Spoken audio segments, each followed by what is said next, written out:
What's the dumbest thing you've done out of pure horniness? Before we start, welcome back to Reddit Stories Hub. If you're new here, make sure to hit that subscribe button and turn on notifications so you never miss an update. Here, we'll be telling you interesting, thought-provoking stories from Reddit. So, get comfortable and let's jump right in. Story 1. I ran into an old high school teacher one night at a local bar just a few years after graduation. We started chatting and she was talking about her and Mr. splitting up and being lonely that her daughter was out of the house at college. Ironically, her daughter was a year older than me, and we went to the same high school. Several hours and drinks later we ended up at her house at her place where she steps away to freshen up, and I was trying to comprehend life like Travolta's character in Pulp Fiction on a date with Mrs. Wallace. She leads me into what I think is her room and starts undressing me in her and then whispers something like, "You like how the bed smells? My daughter slept here the other night, and I didn't change the sheets." My brain sobered up some, but then when she hit me with, "I know she sleeps naked, so just pretend it's your fantasy of doing a mom and daughter." At that point I sobered up beyond sober, and was just creeped the F out. A few words later I heard the security alarm beep of the door being opened into the house. It's her husband. I'm like, "Thought you were separated," and she says, "Well, yes and no." What the F? She plays it off to him like I'm some dude that banged his daughter the other night, and was over grabbing some things I left, and then they continue to argue. Somehow I slowly slipped out and hit the brick. Later found out that for months she was coming into that bar looking for me, and also others. Apparently not the first victim, and probably won't be the last. Lesson learned. Story 2. I ended up making out with and going home with an attractive but completely crazy woman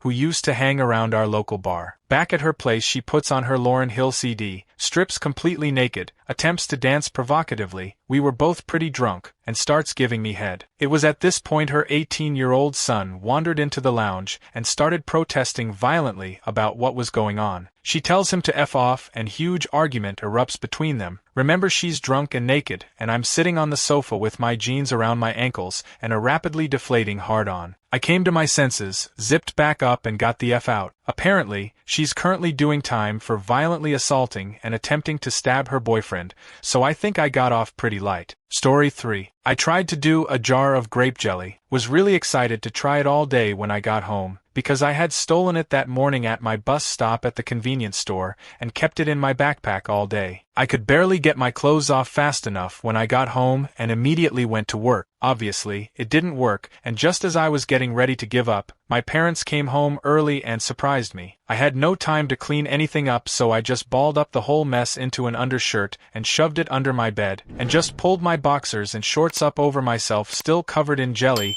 and greeted my parents as naturally as I could. Ended up having to interact with them in the kitchen for at least 30 minutes, as everything in my shorts was drying and setting and adhering to everything else, and the stench of old, dry jelly was all I could smell. I even made and ate peanut butter and jelly while we were talking, because I was so paranoid about the jelly smell. It would have honestly been a horrible experience even if I just tried it and failed without them coming home, but the extra shame that came with having to just sit in that filth like that stayed with me for weeks. Story 4. I was dating a girl at work, and we would regularly do it at her side of our business complex. Though she was part of the same company, she was part of a separate regional division and not part of corporate, so her office was typically always empty besides her. One time we were really hot and heavy into it inside the restroom, and against our better judgment we decided doing in the A was a good idea. So we did our thing, and I blew the biggest, deepest load into her A. As I pulled out, there was a fair amount of poop on my D, and I walked over to the sink to try and wash it off. As I'm rinsing myself into the sink, we hear the door to her office open, and a large group of coworkers walk in. I panic and immediately try to put my D away, and as I drop from my tiptoes, I slam my nut sack up against the wall of the sink, and pull my taint skin so hard I almost buckled in pain. She runs out of the restroom and closes the door behind her, and I'm sitting in the dark on the toilet seat with shit on my D and balls hurting, contemplating my life choices. Story 5. I went to a clothing-optional beach once, expecting to see a lot of topless sunbathing. Instead, I learned the hard way that it's populated by wrinkly old men with big bellies and small D. I thought, maybe all the ladies are hiding further up the beach where the bushes can cover them from all the stairs. Turns out that's where the old men suck each other off. Story 6. Several years back, A woman I had been flirting with called me in the middle of the night one time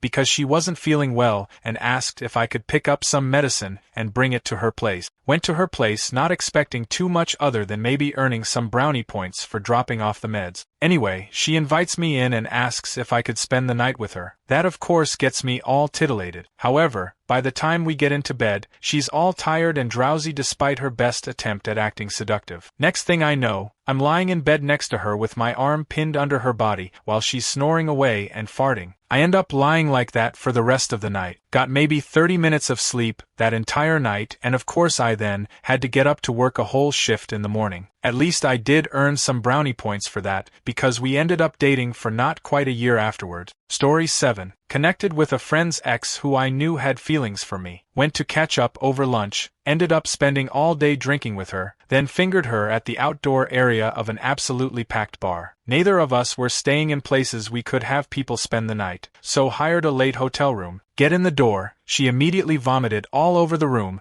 and spent the next 2 hours crying on the floor saying she loved me while I did my best to clean up. Story 8. I had it so bad for this Chinese girl at university back in 2004, and she would not give me the time of day. I did everything I possibly could. Then in a moment of insane desperation and browsing shit during the earlier days of the internet, I found some sort of self-proclaimed wizard living in California who specialized in love spells, and I shit you not, my 20-year-old brain thought it was a good idea to send said wizard $200 to cast the spell. Suffice it to say the spell did not work. To this day I still can't believe how stupid I was. Male hormones are a ridiculous thing. Story 9. I live in a state with pretty harsh winters. I was at a buddy's house partying during the holidays, and we got hit by a pretty good storm that closed the road. My buddy's place was in a canyon where the snowfall was even greater, making leaving that much more impossible. I was dating a girl at the time who was a bit of a freak. She was not with me at the party, she was hanging out with a friend who was visiting from out of state, but they were going to come to the party after they were done doing their thing. Well, they got to talking and decided that we should have a threesome. I'm notified of this development via text message, and am instantly both ecstatic and mortified. I'm stuck. They can't get to me, and they are on their way to my house. I explained the situation to my buddy, and he did the only thing a bro could do in that moment. He helped me cut apart his mom's wicker chair that had belonged to her grandmother so we could try to make snowshoes. They worked for about 50 feet. Story 10. Got hustled by a bar skank who told me how badly she wanted to do it with me. She got me to buy her a cab ride home from the bar, a case of beer, lottery tickets, and then takeout. We got to some random house. She took the beer, etc. and said, "Just wait here. I want to make sure nobody's home." 20 minutes later, with the meter still running, I went and knocked on the door. Some guy answered, all tired and annoyed at 3 a.m. Yes, she went around the side of the house and vanished. I assumed there was a side door she was sneaking in. It was 3 a.m., so I didn't see anything else. The guy never even heard of her and went off before he called the cop. I told the cab driver to just take me home. $80 later, I got into bed alone, feeling like the biggest fool on God's green earth. Story 11. I got really drunk and high while out with some mates, been drinking for 9 hours or so. Ended up at my friend's house as I missed the last bus home, and turns out that's where my ex was staying over too. We had a sofa each to sleep on until she asked if I wanted a shag, because of drunken horn and familiar places and all that, so I agreed, obviously. I'm a gentleman like that. Anywho, all was going well, but then roughly 15 minutes in I got a massive leg cramp in my right thigh. Clearly, I hadn't drank enough water that day, so I asked her if it was alright for a break, and then I proceeded to spark up another pre-rolled joint. Now at this point there were 3 of her, the ceiling was the wall, and my clothes refused to return to my body as my leg was in pain, and I just couldn't seem to grab anything other than my joint. So, I don't know when I fell asleep, but I woke up in the morning on the floor, completely naked except for a protection still on my limp D, and my friend's flat mate cooking herself some breakfast. My friend's flat mate was very Muslim, and completely ignored me slapping off the protection and sticking my clothes back on, grabbing the rest of my stuff, and shamefully saying goodbye before heading home. Apparently, she wasn't happy with what she woke up to, but happy enough to leave me laying there on the floor, the pervert, and no one involved ever mentioned the whole ordeal ever again. Story 12. One night I was on Grindr and started talking to this guy on there. He sent me pics of himself, and I thought he was so hot, so I asked if we could hang out that night. He was hesitant about it. I don't remember the reason, but said that he would be down to come over if we smoked first. I told him I didn't have any on me, and so he said that his roommate had some, but he would have to buy from him, and he was low on money. He asked if I could send him $40 through Cash App so he could buy the weed and then bring it over. I suspected at this point he was trying to play me, but again, I was very horny and found this guy extremely attractive. The pictures he sent me looked very real too. So, I figured if it's a scam I lose out on $40, and if it's not, I get some fire D. I took my chances and sent him the $40, immediately regretting it. I told him I sent it, and a few minutes later he stops replying. I kept sending him messages and then he blocked me. I still cannot believe how dumb I was to actually send that money. I wanted to put myself in horny jail right after. Story 13. When I was like 12, I tried to print out some pictures from an adult site. Then my parents came home, so I tried to cancel the print. Computer froze with porn still on the screen. Out of pure fear I unplugged the computer, and the paper was about halfway through the printing process, so I had to rip it out, hide my boner and restart the computer after they left the room. Story 14. I've gone to great lengths before, driving hundreds of miles, spending hundreds of dollars, following through with someone I know is a catfish, but I don't care because I know it's still a girl and that's all that mattered, etc. But I'd have to say the dumbest was riding my bike 5 miles in the rain to this girl's house because her parents were gone. And this was when I was 14, so we weren't even doing it. She was just hot and I wanted to hang out with her. So, I showed up soaking wet and freezing cold for a really bad makeout session. Story 15. In college, 2 girls, just friends, from our hometown asked my roommate and me to come party with them as they had 2 other girls at their place. One of the girls was also in college at our university and the other was that girl's parents' foreign exchange student from Iceland. We all got drunk and the next thing I knew my roommate and I were in a bedroom with the 2 girls we just met. I was on the bed with the college-aged girl making out and my roommate was on the floor, having consensual shag with the foreign exchange student. A couple days later, the college-age girl who was very religious was feeling guilty and threatened to call the cops on my roommate because he had done it with a 17-year-old. We were too drunk to even consider that she might be underage. For the next 2 weeks we drove ourselves crazy thinking that the police were going to be knocking on our apartment door, charging my roommate with doing it with a minor and me as an accomplice. Thank God, she had second thoughts and never reported it to her parents or the cops, but we were sweating this out for about 3 weeks. Story 16. Moving out of college at the end of my first year. Since I went to the same college as my twin sister, my parents went on 2 trips to take our stuff, so they took half our stuff one weekend,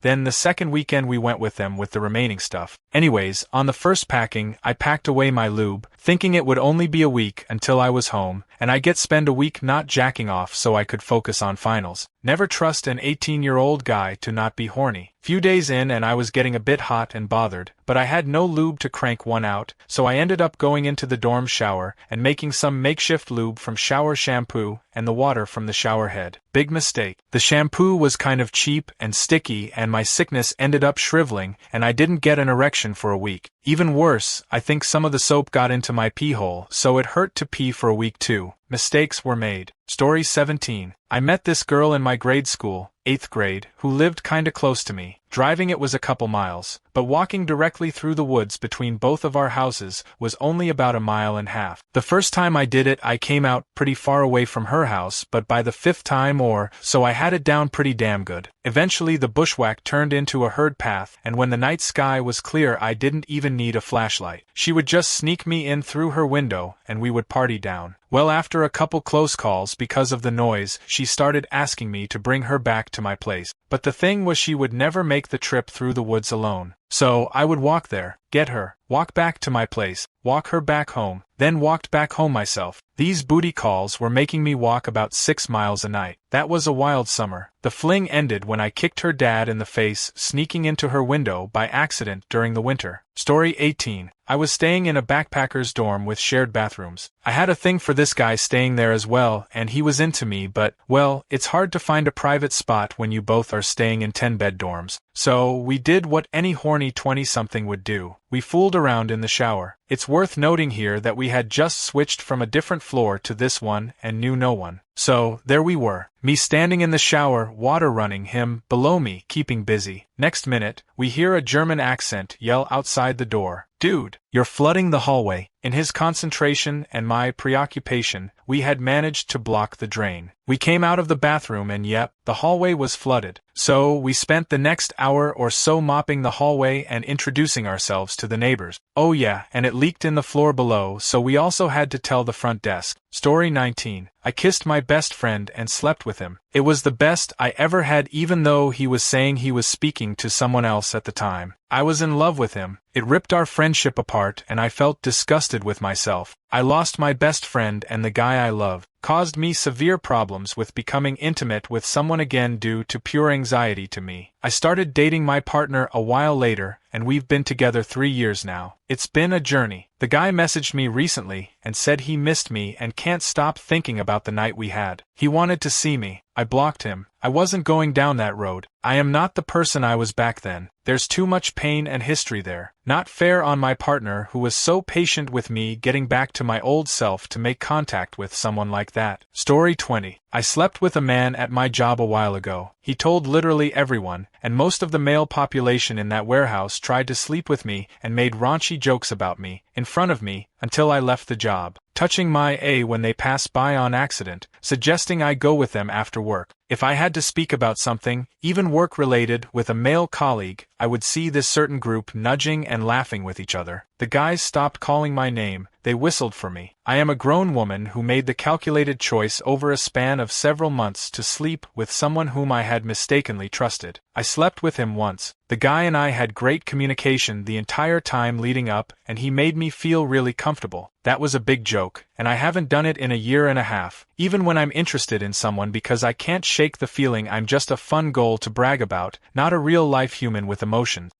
Thank you for watching. If you enjoyed this video, be sure to give it a thumbs up, subscribe, and hit the bell icon so you never miss an update.